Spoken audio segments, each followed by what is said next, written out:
And now I would like to welcome Vision Lithium, a junior exploration company focused on exploring and developing high-quality mineral assets, including lithium and copper in Manitoba, Quebec, and New Brunswick. Please welcome President and CEO Yves Rougerie.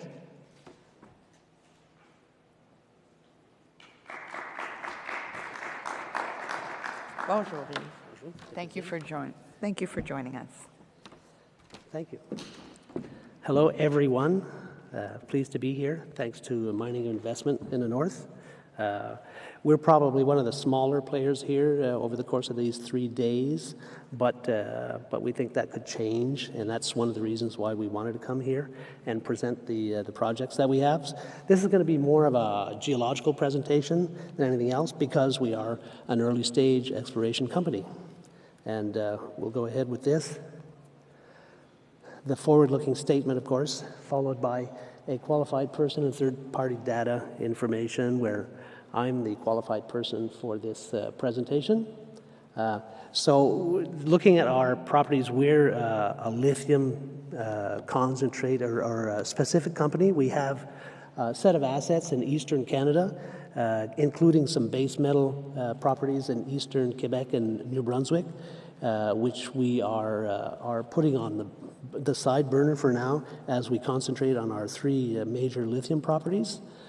Those 3 properties being the God's Lithium in Manitoba, the Cadillac Lithium in Val-d'Or, near Val-d'Or, Quebec, and the Sirmac Lithium, which is halfway between Chibougamau and the Nemaska Lithium deposit, and also along the same trend or belt and only 40 kilometers west of the Moblan deposit of Sayona.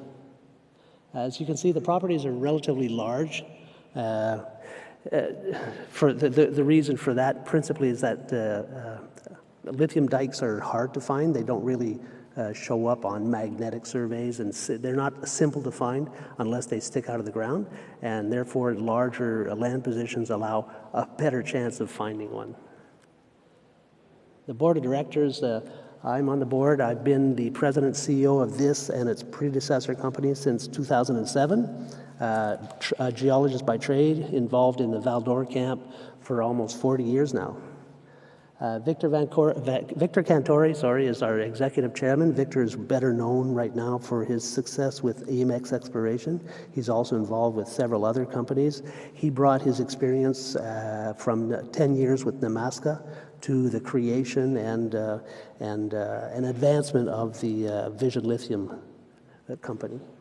Nancy Lacourcière is the CFO of both Cartier Mining, a gold mining company based in Val-d'Or, as well as Vision Lithium. We have Mr. Bob Bryce. He was the original founder of this company many years ago. He's a well-known, well-respected elder gentleman now, but was the builder of the Selbe mine, which was a famous base metal mine in the latter part of the 20th century, as well as the Louvicourt massive sulfide mine. So Bob, very well known in the mining community. And we have Scott Jobé-Bevins, a past president of the PDA and a highly respected PhD consulting geologist, now residing in Chile. And Jonathan Gagne, who was the first country manager for Sayona and responsible for their first successes with the OTA project. And he's a consulting engineer with Equinox for the Greenstone gold deposit. So if we look at the properties that we have, we'll start with the Manitoba one. This is the property we view as having the best short-term potential for us. It's a historic property. We have not been on the property yet. We are discussing and negotiating an access agreement through an exploration agreement with the local First Nation, and we expect that to happen in the next quarter or two, and that will allow us to be able to go in and begin drill programs on what is a very significant occurrence. You can see here the location of the Snow Lake Lithium property, as well as Tanko and Frontier Lithium. And so it is in northern Manitoba. It is somewhat isolated, but it does have a certain amount of infrastructure advantages on some other northern projects. There's a winter road system that goes right to the property that services about anywhere from 5 to 10,000 people, and that's eventually going to get upgraded to permanent status. They have an airstrip, so they have regular communication through plane with Winnipeg, and they have a power line that comes off the northern Manitoba hydroelectric grid that comes right down to the property. So the property itself is about 5 kilometers to the northwest of the village, and is very well located within or with access to all that infrastructure. The project itself was an Inco project from very late in the 1950s and early 1960s, and essentially has not been worked since then.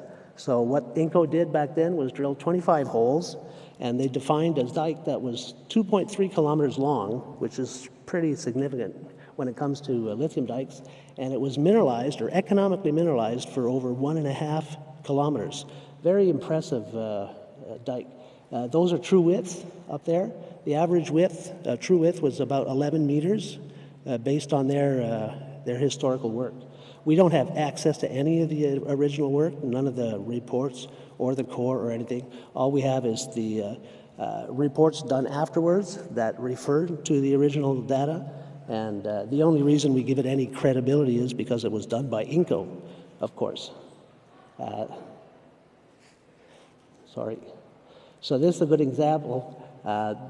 Most of the holes were drilled above 200 meters, and they calculated a historical inferred or type resource of close to 10 million tons at over 1.25%. And the deepest hole was at 800 feet depth, which is 240 meters, and it ran 1.5% over 50 feet or 12 meters true width. So we think it's a very significant dike. We can easily see ourselves repeating the 10 million ton and easily going to a much higher volume than that based on the historical record. So it's a very exciting project from that standpoint. And as soon as we have made an agreement with the First Nation, we will go in there with guns a-blazing, essentially, come in with a couple of drills and just drill. And that should be a very exciting time for the company because, as we all know, new discoveries or definitions of new deposits in the lithium field has a pretty serious effect on the market cap of junior companies. Go over to the Quebec lithium projects now. We have two major ones, the Sirmac and the Cadillac. The Cadillac project is located halfway between Val-d'Or and Noranda and only 10 kilometers south of the highway. So we're in a from an infrastructure standpoint, this could not be better, obviously. There's a series of historic dikes. They're subparallel, they're under 10 meters wide. They were never sampled, or barely sampled, essentially. They were never drilled, and we acquired this late last year, late in 2021. And on the right-hand side, you can see what kind of crystals are there. It's basically very large spodumene crystals in hard quartz feldspar dikes.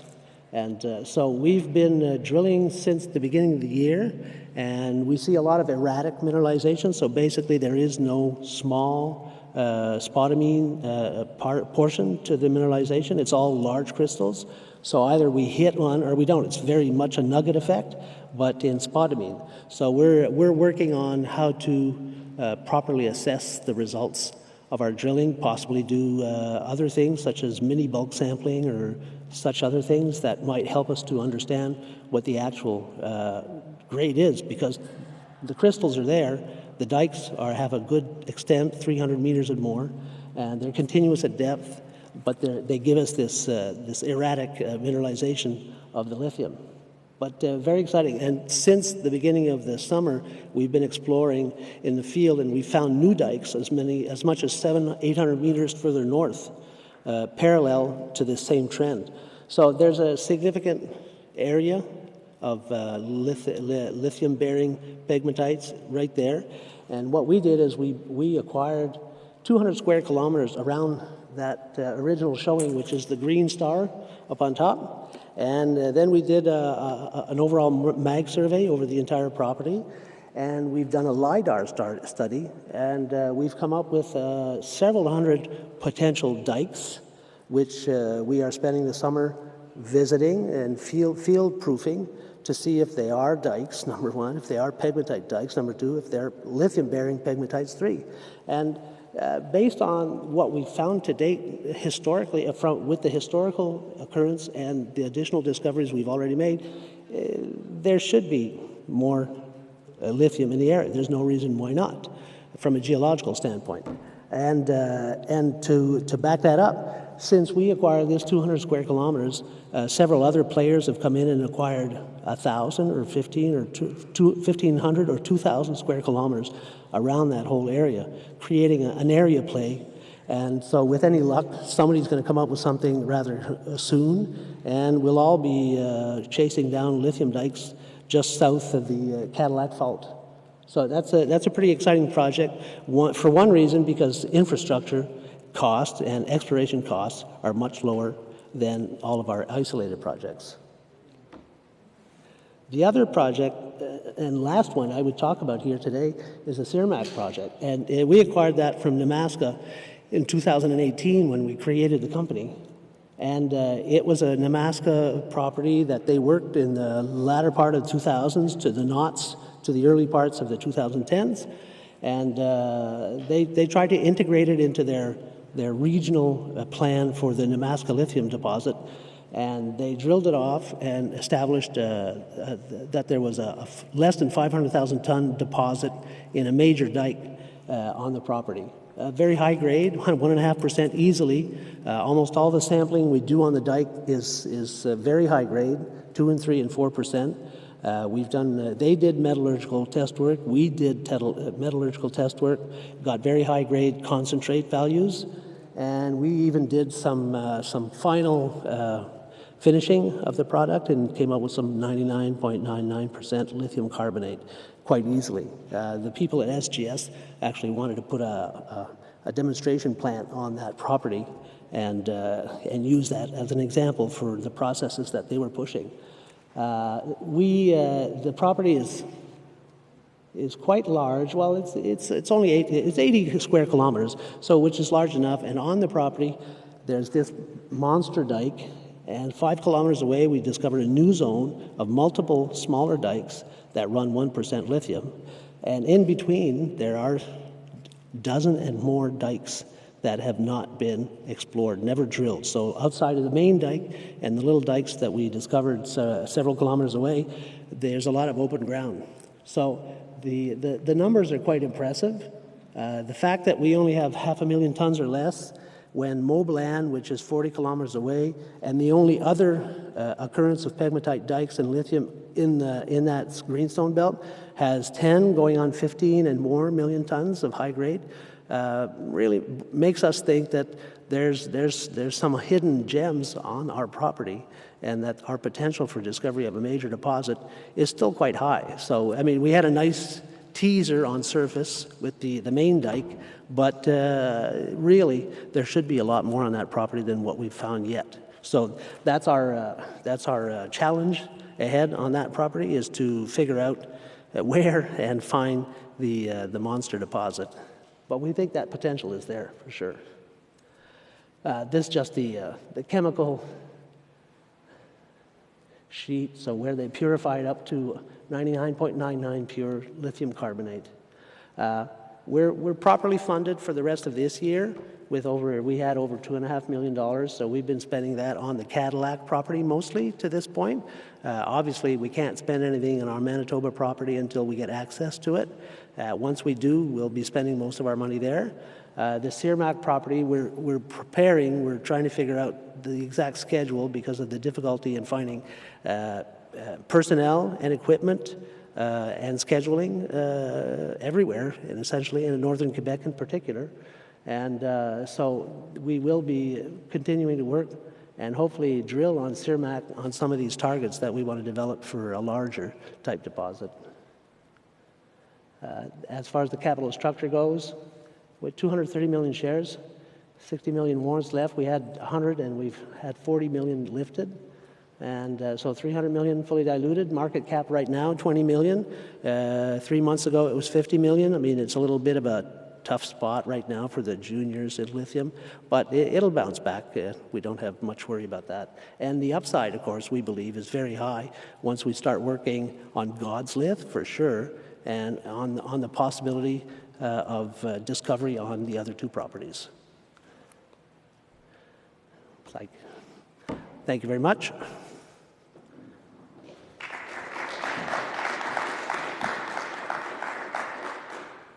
Questions?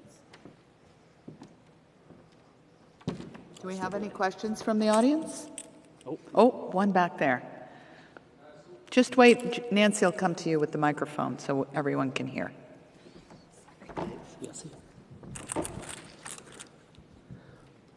So non-technical question, or from a question from a non-technical person, but so it seems like you have a bunch of dikes on the property. How many of these are you expecting to pay out as part of? Well, that's the billion-dollar question, I guess, if you're a lithium junior these days. So we've gone through the process of evaluating the dikes. So most of the other dikes are not carrying visible spodumene, but when we sample them and do the geochem on them, they are LCT dikes, so which means lithium, cesium, tantalum.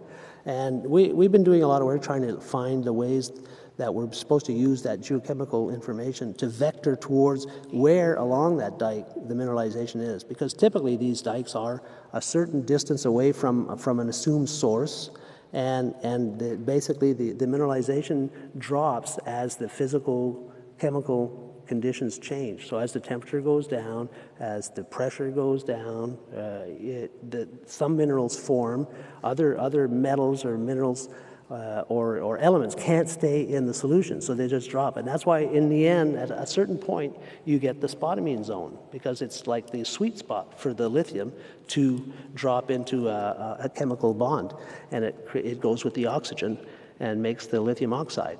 So the job at hand is to try to figure that out, because otherwise we would have to drill every single dike over a distance, and that in some areas is too expensive, such as up there. It's the drilling's at $300+ a meter, so you don't want to be doing that up there. So so we have to work on that geoscientific evaluation and vectoring. So we're hiring a lot of people that are smarter than me and trying to come up with the ways to do that. Thank you. Thank you very much. Thank you very much. Merci. Merci.